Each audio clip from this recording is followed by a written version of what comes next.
जान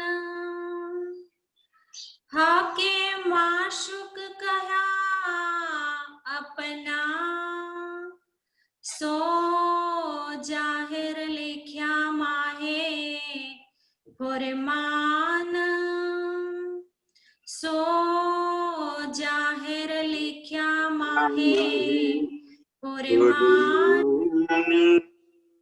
जो शोभा कही हक की जो शोभा कहीं हक की। प्रणाम सुंदर सची। आप हक श्री राजी महाराज वेदांत के धनी सच्चिदानंद स्वरूप आप श्री प्राणनाथ जी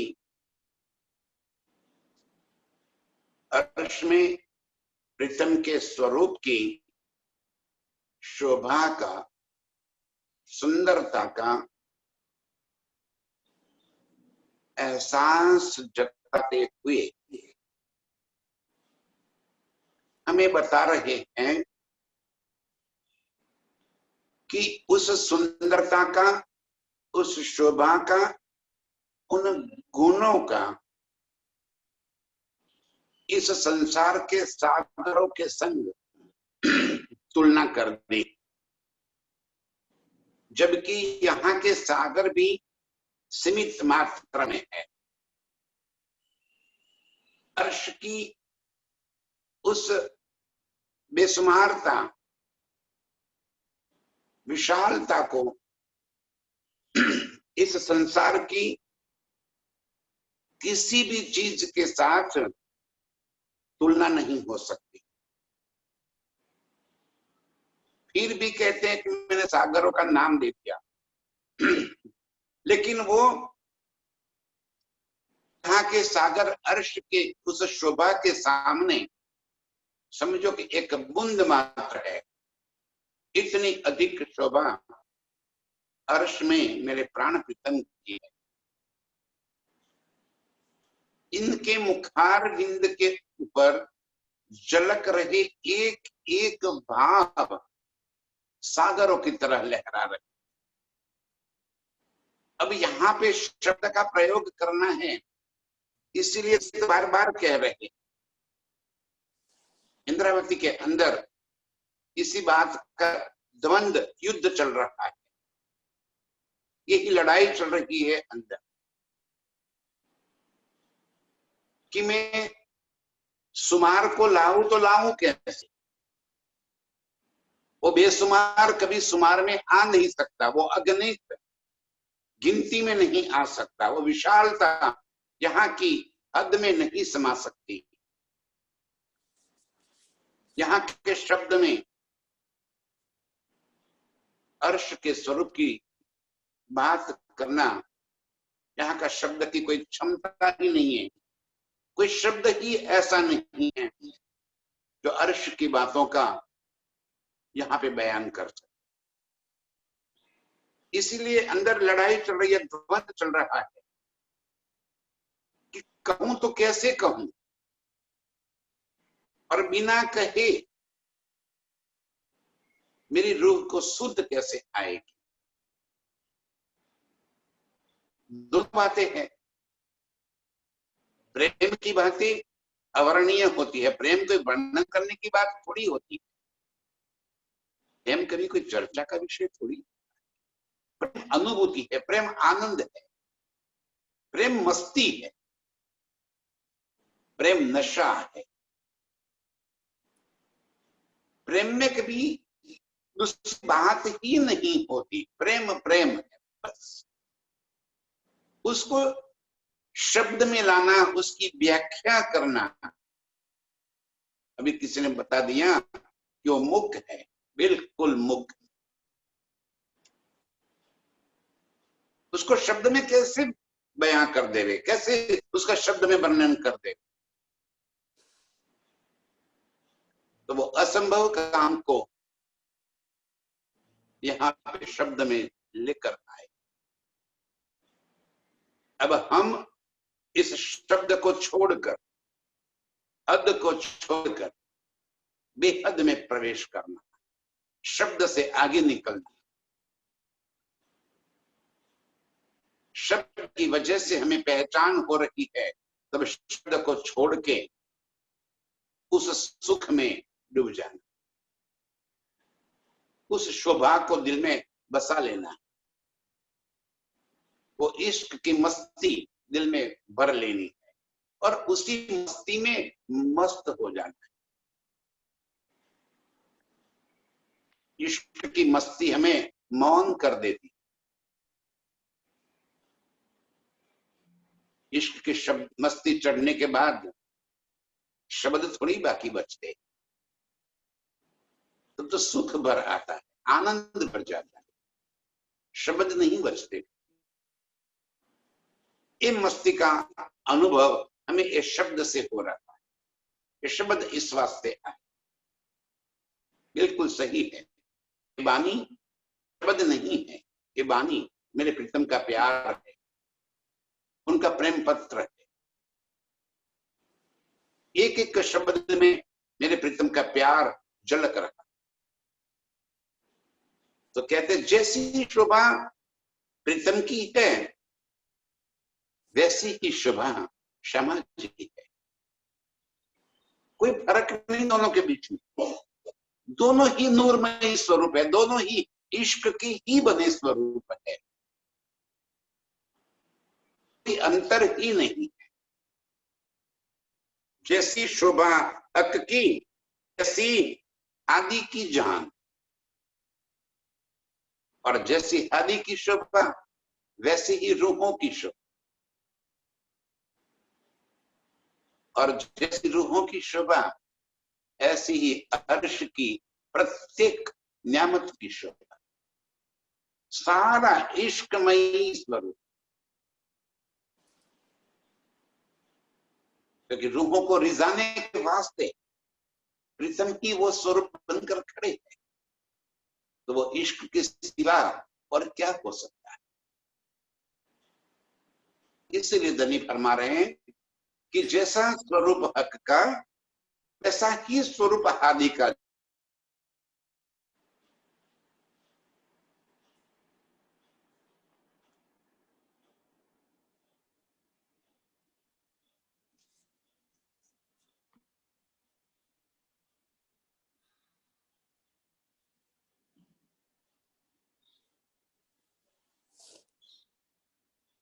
Thank you, sir.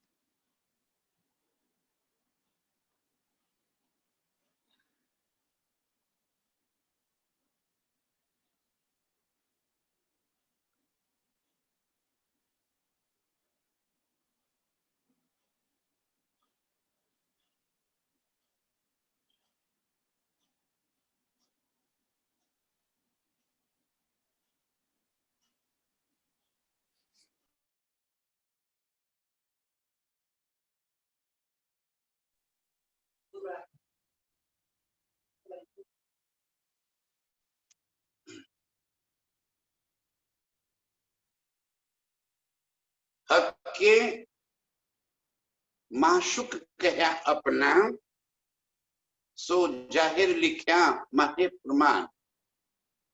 कुरान के अंदर इस वास्ते श्यामा जी को माशुक कह दिया। आशिक और माशुक में कोई अंतर नहीं है, दोनों आशिक हैं, दोनों माशुक हैं। जब हम रूहों ने आशिकी का दावा ले लिया, अर्श में जब हमने प्रीतम को कह दिया कि हे धनी हम तुम्हारे आशिक, तब धनी ने ये बात तो कही थी, बेशक रूहें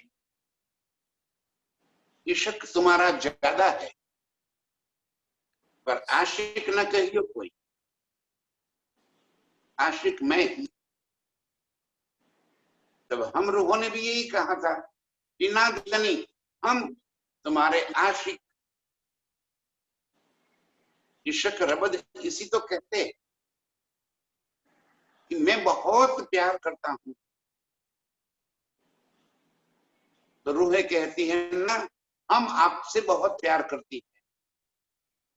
दोनों की तरफ प्यार ही तो प्यार भरा पड़ा है, प्यार का ही तो स्वरूप है। लेकिन अर्श में हम रूहें ये नहीं जानती थी, ये सारा प्यार मेरे प्रीतम का ही है। और इस वास्ते धनी ने कह दिया, आशिक मेरा नाम रूहल्ला, आशिक मेरा नाम, मैं आशिक हूं। और इस वास्ते कुरान ने उन्होंने यही बात का खुलासा कर दिया कि हादी को अपना माशुक कहते और स्वयं आशिक। और आज उनकी आशिकी ही वो जता रहे हैं। उनके हुक्म के स्वरूप से आज ये बानी हम तक पहुंची। स्वयं धनी जी ही हमें जगा रहे हैं, वो ही खेल भी दिखा रहे हैं और खेल से वापस खींचने का काम भी वो ही कर रहे हैं। वो ऐसे आशिक है जो हम रूहों के बिना एक पल भी नहीं रह सकते। इस वास्ते हमारी नजर खेल से वापस अर्श की ओर मोड़ने का काम भी वो ही कर रहे हैं। हम रूहों के वास्ते वो आशिक हमारे पीछे पीछे इस खेल के अंदर आए। हम रूहों के वास्ते ही अनंत दुख सहन कर भी हमें अर्श की ओर वापिस मोड़ दिया, हमारी नजर को अर्श में मोड़ दिया। और आज ये बानी के माध्यम से भी प्रीतम ही हमें अर्श की ओर वापिस खींच रहे। ये एक एक शब्द बोलने का काम हक के हुक्म का ही है। हक हुक्म के सिवा कोई एक शब्द भी इस संसार में नहीं बोल सकता। ये उनकी आशिकी है। इस वास्ते कहा हक के माशुक कहा अपना। कुरान के अंदर श्यामा जी को अपना माशुक कह दिया। और शोभा जुगल किशोर की रूहल्ला ने कही तो। और जब चौथे दिन की लीला में देवचंद्र जी के अंदर आ गए, जिसे रूहल्ला की शोभा मिली, तो उसमें भी उन्होंने जुगल किशोर का ही वर्णन कर दिया। ये मूल मिलाप में सिंहासन के ऊपर जुगल किशोर विराजमान। यही उनकी आशिकी है मेरे प्रीतम की, कि आशिक और माशूक के बीच में कोई भेद नहीं। यही युगल स्वरूप कह दिया। दोनों एक रूप, एक दिल, एक लीला, एक ही प्यार। इस वास्ते उनको युगल स्वरूप कह दिया। देवचंद्र जी ने भी इसी बात का वर्णन करके हम रूहों को समझा दिया। उसी इलम से मैं कहत हो, जो कहावत हुक्मा सिफात। इंद्रावती की आतन कह रही है कि जो इलम रूहल्ला देवचंद्र जी के तन से इस संसार में जाहिर करवा दिया आपने, उसी जागृत बुद्ध की दिल में भर के, उसी जागृत बुद्धि के बल पर ये अर्श का वर्णन कर रही है। उसी इलम के बल पर अर्श की शोभा का, सुंदरता का, श्रृंगार का वर्णन यहाँ पे बता रही है।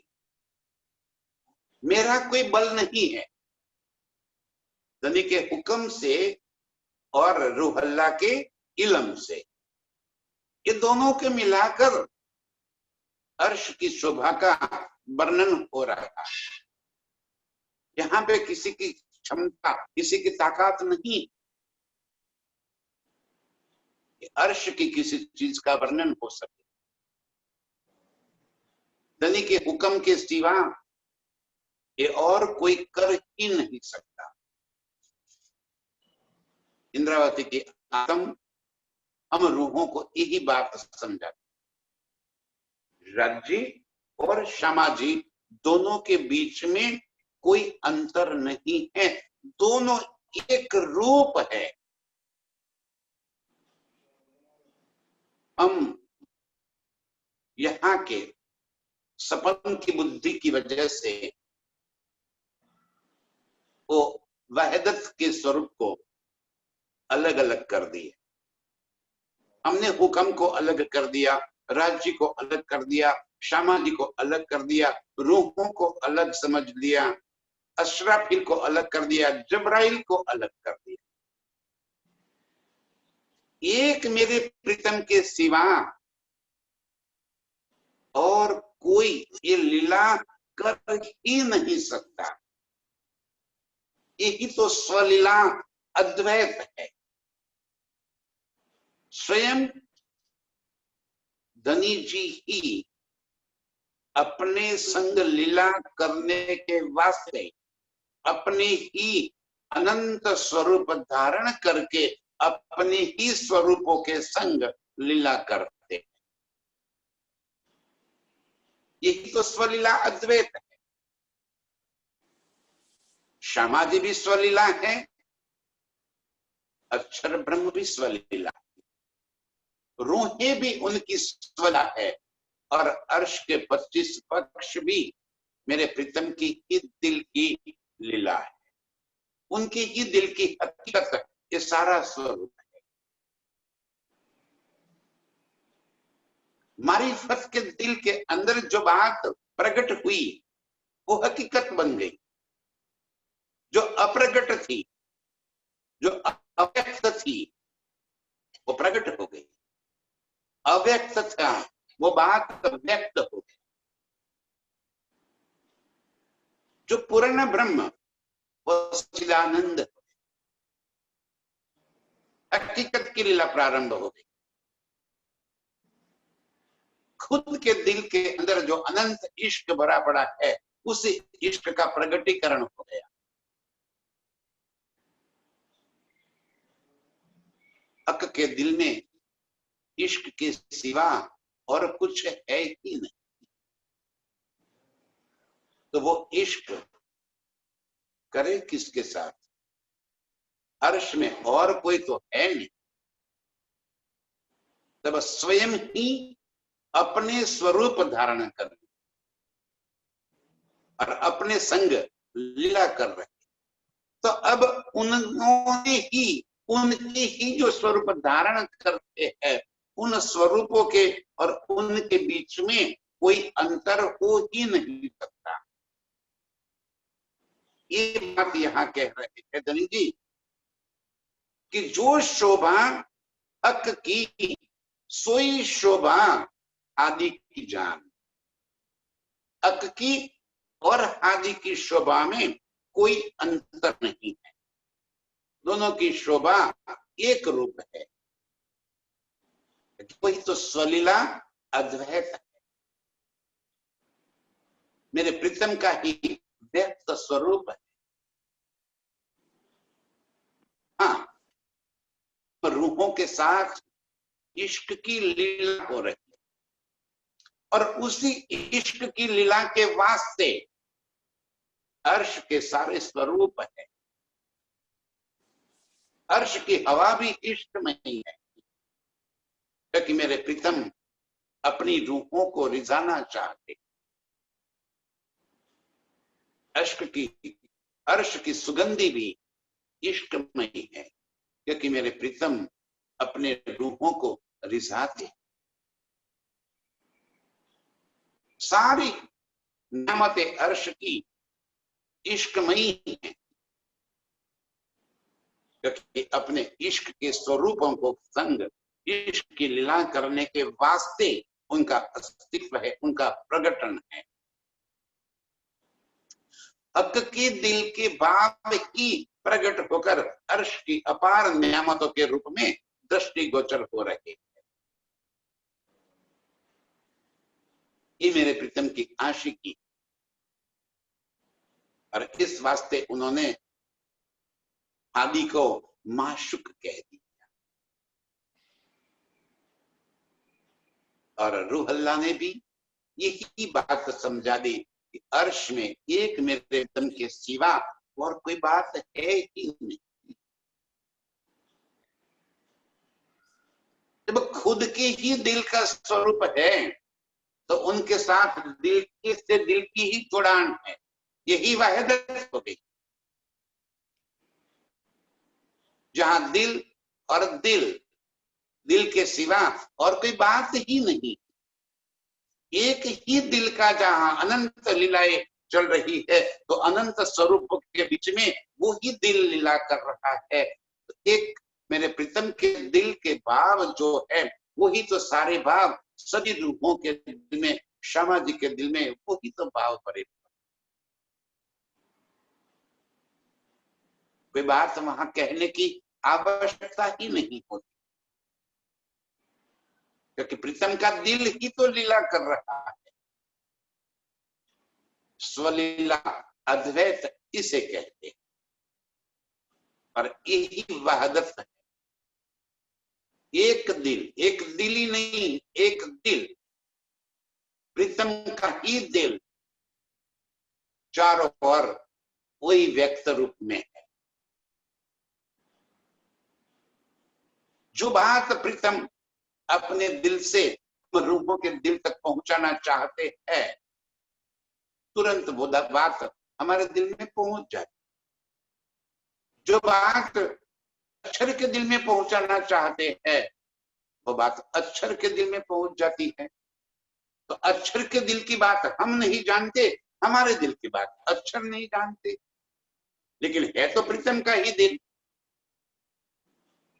बस इसी तरह पशु पंछियों के दिल में जो बात पहुंचाना चाहते हैं वो बात पशु पंछियों के दिल में पहुंच, अरे अर्श की अब इसी बात को दिल में भर के आप अर्श की सारी लीला को देख,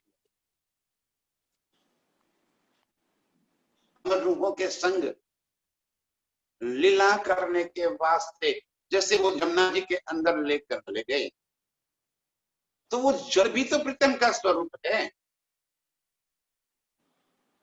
तो जल के दिल में भी भर दिया कि रूहों को लाड करना है, तो जल भी उसी तरह से हम रूहों को लाड करते हैं। हवा भी इसी तरह हमें लाड करती है। पशु पंछी खूबी खुशहाली, वन बगीचे मोहाते, हर चीज प्रीतम के दिल के माफक हम रूहों को रिझाते। इस वास्ते सारे स्वरूप इश्क के हैं, जो हमें रिझाने के लिए उसी से हमें आनंद प्राप्त हो जाता, खुशी। इश्क का यही तो उपलब्धि है, आनंद। अर्श के सारे स्वरूप आनंद के स्वरूप है, रूहें इश्क के स्वरूप है, लीला इश्क की हो रही। एक दिल, हम हमेशा अर्श में यही सोचते हैं कि दिल में कोई बात आने से पहले हमारी चाहना पूरी हो जाती। वाणी में भी रज ने ही बात कह दी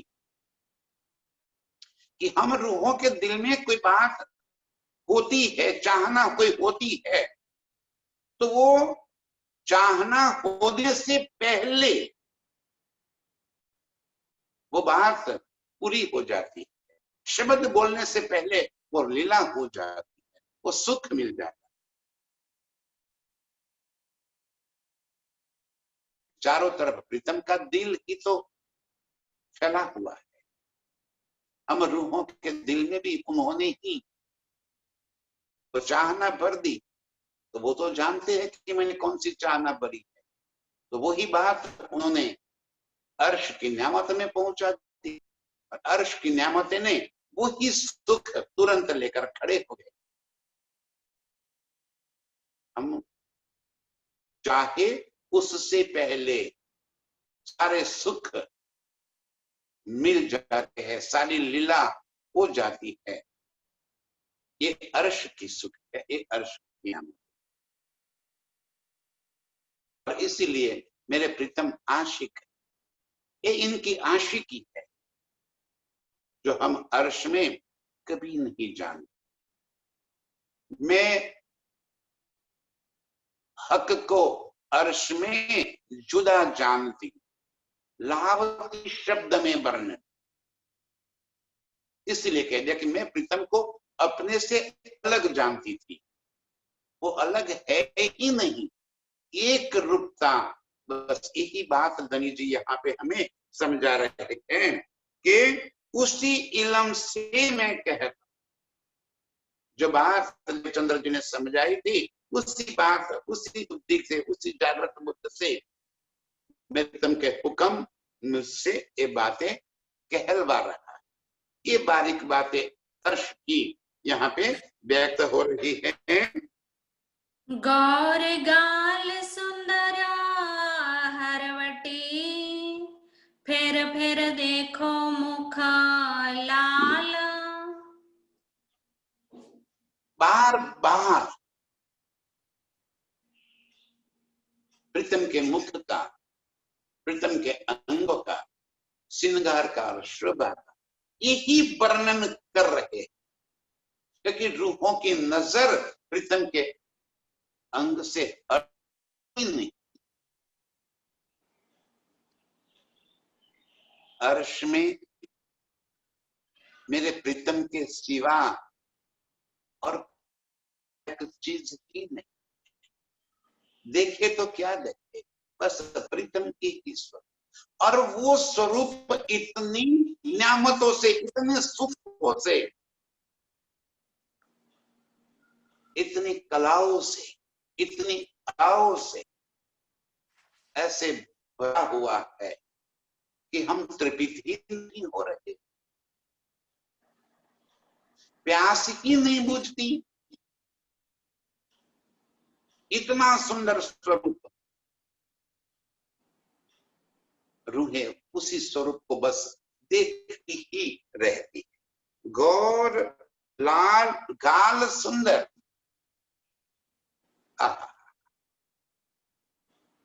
प्रीतम के गाल, और वो भी मुस्कुराते हुए प्रीतम का स्वरूप।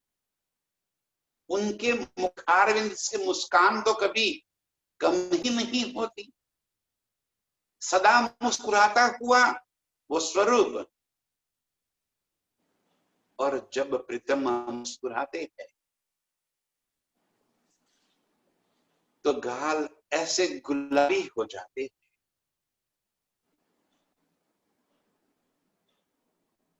उन गुलाबी गालों से ऐसी शोभा निकल रही है कि हम उन गालों की शोभा से अपनी नजर ही नहीं हटा सकते।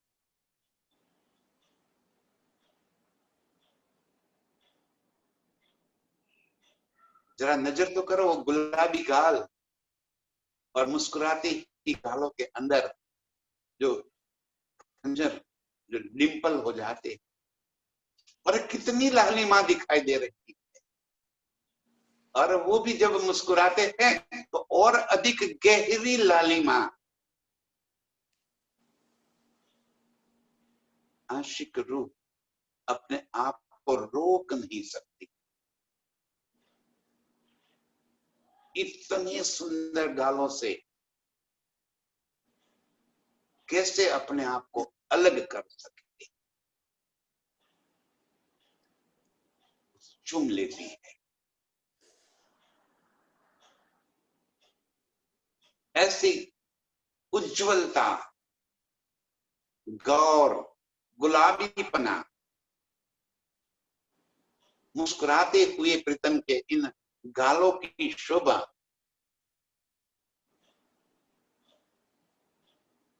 और उन गालों से निकलने वाले अपार गुण,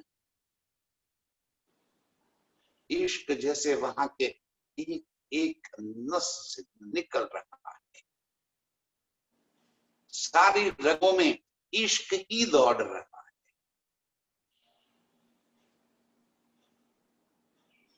इतना सुंदर उज्जवल गाल, और गाल से जब नजर हटी तो हरवटी की शोभा थोड़ी प्रीतम के होंठों के नीचे, मुखारविंद के सबसे नीचे के भाग, हरवटी की शोभा तो और अधिक सुंदर दिखाई देती। मुस्कुराते हुए मेरे प्रीतम के इस मुखारविंद के ऊपर गौर लालिमा युक्त ये हरवटी की शोभा अपार सुंदरता लिए दिखाई दे रही है। हर्ष कर दिला मोमिना, माहे बैठे नूर जमाला। और इतना सुंदर मुखारविंद की शोभा एक एक अंग को निरखते जाए। गाल और हरवटी इतना ही नहीं, पतले लालिमा युक्त बनके तिरछे होठ, और उन होठों को जब प्रीतम प्यार से हम रूहों की ओर मोड़ कर देखते हैं, आए रे आशिक रूह वहीं पे अपना दिल लगा दे। इतने सुंदर प्रीतम के लबों पे कुर्बान हो जा, इतनी ही मधुर दंत पंक्तियां, और जब मीठी बात करते हैं तो लालिमा युक्त रसना,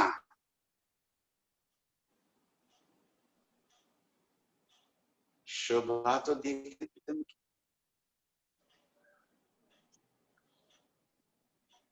इतनी ही सुंदर नासिका, बीच में बेसर, और बेसर के लटकता हुआ बीच में लाल रंग का वो नंग, जैसे वो उसकी किरणों से ही सारा मुखारविंद लाल, कि प्रीतम के होठों की लालिमा की वजह से वो नंग लाल दिखाई दे रहा है। पता ही नहीं चल रहा है कि कौन किसको लाल कर रहा है। इतनी सुंदर नासिका, ललाट से निकली हुई दो रेखाएं नासिका तक पहुंचती, ये बिंदी, बीच में बिंदी, तिलक और बिंदी की शोभा, चार चांद लग गया प्रीतम के मुख पे।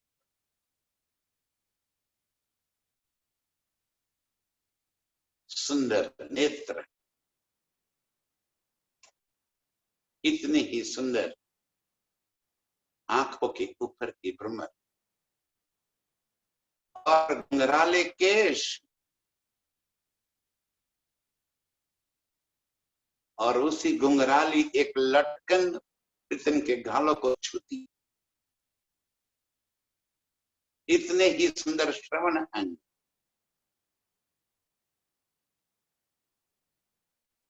घोर उज्जवल प्रीतम का गला, इतना सुंदर, इतना पारदर्शी कि जैसे पानी भी पीवे तो नीचे उतरता दिखाई पड़ जाए। इतना सुंदर गला, एक एक अंग को निरखते जाइए, निरखते जाइए, नजर वहां से हटेगी ही नहीं, उम्र भर उसे देखते जाइए, प्यास बुझेगी नहीं। फिर देखिए, आशिक रूह इसी स्वरूप को निरखती जाती है, निरख। इतना सुंदर लालिमा युक्त, क्या शब्द कहे यहाँ पे, बस यही तो शब्द है, गौर उज्जवल लालिमा युक्त। इससे और कोई शब्द ही नहीं है कि इस सुंदरता का यहाँ पे व्यक्त हो सके, भाव रख सके, उसको बयान कर सके, ऐसे कोई शब्द ही नहीं। इतना सुंदर स्वरूप रूहें बस निहारती ही रहती है। अर्श कर दिल मोमिन, माहे बैठे नूर जमा। अति सुंदर स्वरूप अब हम रूह के दिल के भीतर,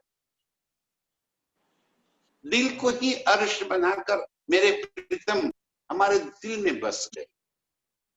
इतना सुंदर स्वरूप अब हम रूहों के दिल के अंदर है, और ऐसे हमारे दिल में अंदर है कि हम पल पल इसी स्वरूप के संग अपनी सुरताएं जोड़ रखी। जिस दिल में स्वयं प्रीतम बस जाए, उस दिल में अब संसार की चाहनाएं या संसार की किसी चीज के लिए जगह ही कहां बची, कहां से आ सकती है संसार की कोई चाहनाएं। निर्मलता भर गई, दिल के अंदर के सारे दुनिया के चाहनाएं खत्म हो गए, सारा कूड़ा कचरा निकल। जिस दिल में प्रीतम का प्यार भर गया, उसी दिल के अंदर किसी के प्रति भी द्वेष, ईर्ष्या या वैर कैसे हो सकता है। जिस दिल के अंदर प्रीतम का प्यार भर गया, उस दिल के अंदर संसार से प्यार कहां से बच सकता है। ऐसे सुंदर स्वरूप को, हमारे दिल को अर्श बनाकर उस दिल में हमने बसा लिया। प्रीतम ही हमारे दिल के अंदर बस। अब इस सुंदरता को हम फिर बस इसी को निहार रहे। आगू आदि के दिल में जब देवचंद्र जी के दिल के अंदर आकर बैठ गए और कहा कि अब कुछ पूछना है, तो कहते हैं ना, अब क्या पूछना बाकी रहेगा। जब आप स्वयं ही दिल के अंदर आकर बैठ गए तो सारा संसार का ताप मिट गया, सारी उलझने मिट गई, सारी बात सुलझ गई। अब तो और कुछ बचा ही नहीं। ऐसे सुंदर स्वरूप हम रूहों के दिल को अर्श कर हमारे दिल के अंदर बैठ गए। प्रीतम हमारी स्मृति में भर गए, हम प्रीतममय हो गए। जब प्रीतम दिल के अंदर आ गए तो इस स्वरूप, हमारा स्वरूप भी प्रीतममय हो। अब हम में और प्रीतम में कोई अंतर नहीं रह जाएगा। हर घड़ी हर पल प्रीतम के सिवा और कोई बात हमारे दिल में हो ही नहीं सकती, बच ही नहीं सकती। ऐसे प्रीतम हमारे दिल के भीतर आकर बैठ गए। क्यों कहूँ सागर चातुरी, कै सुख लेखे उत्पन्न। क्यों कहूं सागर चातुर्य, प्रीतम के चातुर्य के सागर, उनकी चेतनता का सागर, ये अपार गुण जो मेरे प्रीतम के दिल के भीतर पड़े हैं वो सारे मेरे दिल के अंदर आ गए। अब मुझे प्रीतम के एक एक गुण का एहसास हो रहा है। जब दिल में प्रीतम बस गए तो सारे गुण भी दिल के अंदर आ गए, सारी शोभा हमारे दिल के अंदर आ गई। तो कहते हैं क्यों कहूं सागर चातुरी का। सागर इस वास्ते कह दिया कि वो अपार चातुर्य भरा है प्रीतम के मुख के अंदर, प्रीतम के दिल के भीतर का सारा चातुर्य, उसकी शोभा अलेख है, अपार, और सारी शोभा का एहसास हम रूहें कर रही हैं। कई पैदा होता एका सागरे, नए नए सुख नवताना। एक सागर के अंदर एक ही सुख मिले ऐसी बात ही नहीं। किसी एक कला के अंदर एक ही सुख मिले ऐसा नहीं है। एक एक कला के अंदर सारे के सारे सुख बड़े बड़े, और इसी वास्ते इनको सागर कह दिया। अनहद, अपार, इतने गहराई वाले गुण कि जिन गुणों के अंदर एक गुण में सारे गुण समाये पड़े। प्रीतम की सुंदरता के अंदर ही प्रीतम की अदाएं है, उनकी सारी कलाएं, उनका चातुर्य, उनका माधुर्य, उनका इश्क, क्या क्या नहीं। इसलिए कहते हैं कहीं पैदा होत एक सागरे, नए नए सुख नौतन। नौतन तो तब कहे जाएंगे जब एक मीटे और दूसरा पैदा हो। अर्श में ये मीटना और पैदा होना होता ही नहीं। नए नए सुख कैसे मिले, वे पुराने थोड़ी हो जाते हैं। बस हम रूहें जैसे चाहती रहती है वैसे ही सुख सुख सुख अधिक अधिक अधिक हम महसूस करते रहे। अधिकता नहीं है, वो तो इतनी ही है। हम अधिक महसूस करते हैं।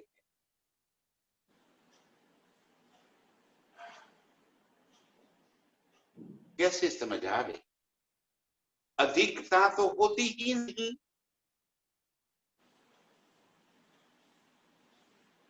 चार गुलाब जामुन रखे हैं, पहले एक खा लिया, बहुत सुख मिला, फिर दूसरा खाया, उससे भी अधिक सुख मिला। कैसे अधिक मिल सकता है? जो पहले वाले में था वही तो दूसरे वाले में है। अधिक कैसे हो सकता है? लेकिन हम रहे तृपित ही नहीं हो रही। तृपित होना हमारा काम भी नहीं है। आशिकी में कभी तृपित होते भी नहीं, और जो हो जाए वो आशिक नहीं है। आशिक का काम ही है प्रीतम के अंगों से नए नए सुख लेते रहना, उनके एक एक अंग से नए नए सुखों की अनुभूति करते रहना, ये आशिक का काम है। और माशुक भी ऐसे हैं, ऐसे नखराले, ऐसे निराले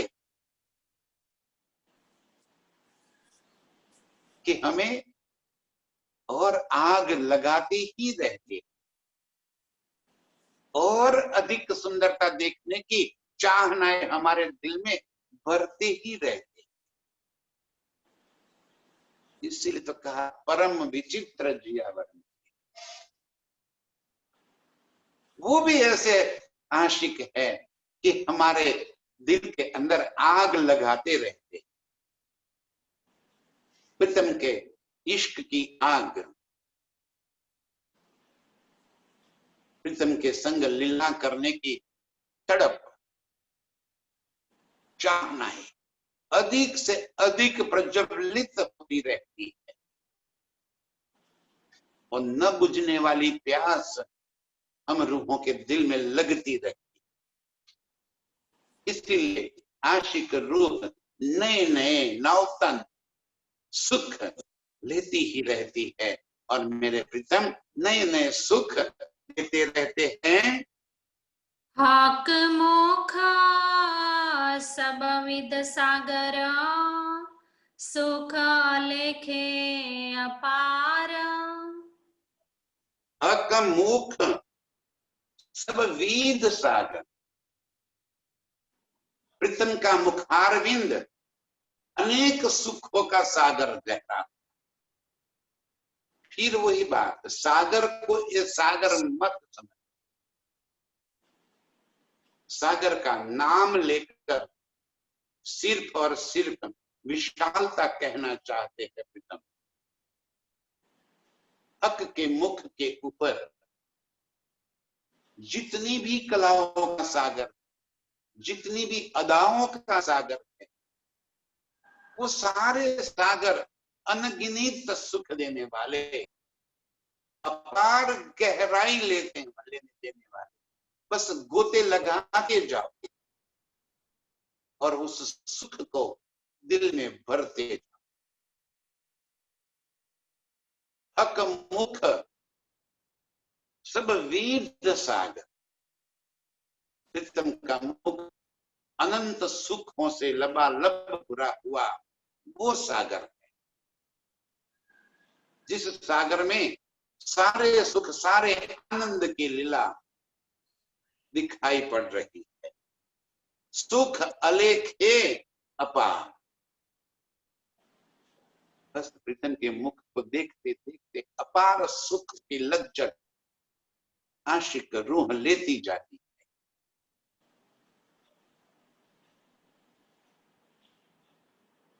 कहां से किन शब्दों से ये बातों को बताया जाए। अपार खुशबुओं का सागर, अपार तेज का सागर, गांवों का सागर, चातुर्य का सागर, चेतनता का सागर,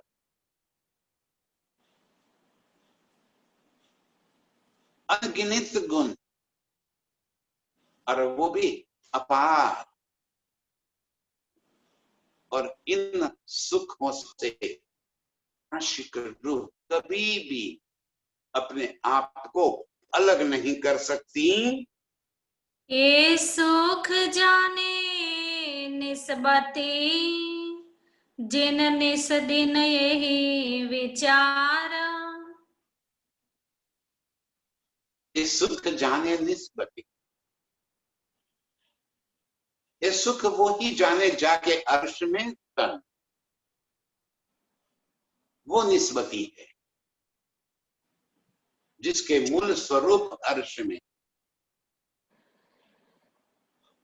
जो प्रीतम के संग रात दिन लीला करने वाली, वो निस्बती, जिनका मूल स्वरूप मूल मिलावे में प्रीतम के चरणों में बैठा है, वो निस्बती रूह है। जो प्रीतम के दिल के ही अंग रूप है, वो निस्बती। जो प्रीतम में अंगनाएं है, वो निस्बती। और निस्बतियों के एक ही लक्षण है कि निश दिन एक ही विचार, रात दिन प्रीतम के विचारों में ही वो खोई रहेगी। बिरहीन की गत बिरहीन ही जान, जो अपने प्रीतम से जुदा हुई, जिसको मिलन की तड़प भरी है, जो पल पल प्रीतम से मिलने के लिए तड़प रही है, वो जाने। निश दिन यही विचार, रात दिन दिल में यही विचार उसको खाते जाएंगे। क्या करूं, कैसे अपने प्रीतम को पालूं, प्रीतम की शोभा, प्रीतम की सुंदरता, प्रीतम का मुखारविंद, प्रीतम के वस्त्र, प्रीतम के आभूषण, अनंत अर्श की अनंत लीलाएं उसी में गोते खाती रहेगी। और इस संसार की प्रकृति में भी उसको हर जगह प्रीतम ही नजर आए। जहां भी जाएगी, इस संसार के बाग बगीचे में जाएगी या संसार के अपने कार्यों के अंदर जाएगी, अरे वो रसोई बनाती होगी तो भी बनाते बनाते एक ही सोचती रहेगी कि एक कौर में अपने प्रीतम के मुख में रख दूं। वो बनाती रहेगी रसोई, लेकिन उसकी सुरता प्रीतम के संग जुड़ी रही। वो कहीं नजर पड़ेगी, उसकी वृक्षों के पर नजर पड़ेगी तो भी परम धाम के वृक्ष नजर आएंगे, पशु पंछी के पर नजर पड़ेगी तो भी अर्श का नजारा नजरों में आए। आसमान में बादल को दौड़ते हुए देखेगी तो भी अर्श में जैसे हम रूहें प्रीतम के पीछे दौड़ती है, वैसे ही वो उसको तुरंत दिल में वही बात भर जाएगी कि बादल जैसे अपने प्रीतम के पीछे दौड़ रहे हैं, जैसे हम अपने प्रीतम के पीछे दौड़। उसकी एक एक नजर में प्रीतम ही भरे हो, जित देखो तित लाल। जहां भी नजर पड़ेगी वहीं प्रीतम ही नजर आए। हवा में भी प्रीतम महसूस करेगी, खुशबू में भी प्रीतम महसूस करेगी। सुख दुख डारो आग में, उसको सारे सुख दुख गए, बस एक आनंद दिल में भर गया। जहां नजर पड़ेगी प्रीतम की ही सूरत नजर में आए। उसका उठना बैठना बोलना चलना हर कार्य प्रीतम का ही बन जाए, जीवन हो जाए। इसे कहते हैं निश दिन यही विचार। आशिक रूह रात दिन बस अपने प्रीतम के विचारों में ही खोई खोई रहेगी। सारा संसार का कार्य करते करते उसकी स्मृति प्रीतम के संग रहे। परिवार का ध्यान भी रखेगी, बच्चों को पढ़ाना, बच्चों को बड़ा करना, बच्चों की शादी ब्याह करना, संसार के सारे कार्य करना,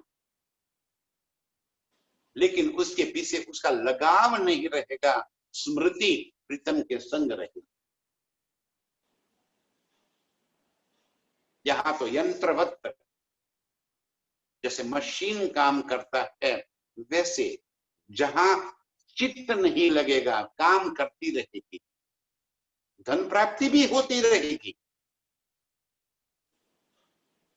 परिवार की सारी जिम्मेवारियां भी निभाती रहेगी, और वो सारे कार्य करते करते उसके दिल में विचार, अंदर का जो मनोमंथन है वो प्रीतम के संग लगा हुआ।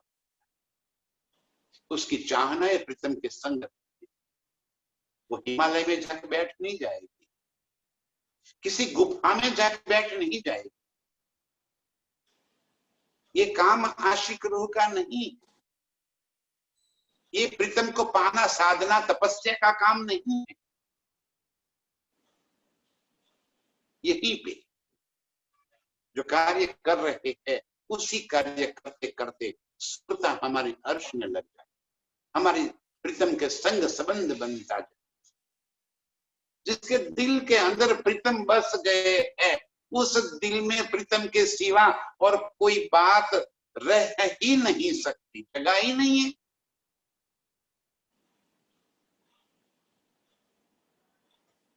सारे कार्य करती रहेगी और सुरता अर्श में लगी रहेगी, जिम्मेवारियां निभाते निभाते निश दिन ये विचार, और इस विचारों में जो सुख मिल रहा है, प्रीतम के अंगों का जो सुख मिल रहा है, वो निस्बती रूहे जानती है, इस सुख को लेती रहेगी। उसके लिए उसे कहीं भी जाने की आवश्यकता नहीं रही। महाराजा छत्रसाल जी का एक किस्सा है। एक बार कहीं युद्ध का जश्न चल रहा था छत्रसाल जी के वहां पे, और वहीं पे केसरबाई पहुंच गई। अब जब युद्ध का जीत का जश्न चल रहा था, तो जश्न में शराब भी चल रही थी, नर्तकियां नृत्य भी कर रही थी। छत्रसाल जी उन सब के बीच में सिंहासन पर विराजमान थे। केसरबाई ने दूर दरवाजे से देखा कि अरे छत्रसाल जी कहाँ उलझे हुए हैं, और ये ब्रह्म सृष्टि होती है, ऐसे मुमिन होते हैं। तब केसरबाई ने दूर से, रूबरू तो बात हो नहीं सकती, इशारों में कह दिया और अपनी चोटी पकड़ ली। छत्रसाल जी समझ गए कि क्या कहना चाहती है। वहीं पे बैठे बैठे उन्होंने अपने पैर का अंगूठा पकड़ लिया। दोनों समझ गए। केसरबाई कहना चाहती थी कि छत्रसाल तू सर से लेके पांव तक माया में डूबा हुआ है, तो ब्रह्म सृष्टि कहां से। तो छत्रसाल जी ने पैर के अंगूठे को पकड़ के कह दिया कि ये माया मेरे चरणों के अंगूठे को भी छू नहीं सकती। परिवार के बीच में बैठे थे। अरे श्री जी के मिलन के बाद भी युद्ध भी लड़े, युद्ध भी जीते, श्री जी के मिलन के बाद भी, और शादियां भी की, लेकिन लक्ष्य अर्श की ओर था। यही बात धनी जी यहां पे कह रहे। इस सुख जाने निस्बती जिस निस्दीन यही विचार, आशिक रूह के अंदर यही विचार दिल मिलाती रहेगी वो कि कब मिल सी अपने धनी। अंदर की आग ये लगी रही होगी, बाहर शीतल माहे आग। बाहर कोई लगेगा कि हाँ माया में डूबा हुआ है, अंदर प्रीतम में मिलन की तड़प पड़ी रहेगी, अंदर पिया मिलन की प्यास बरकरार रहेगी।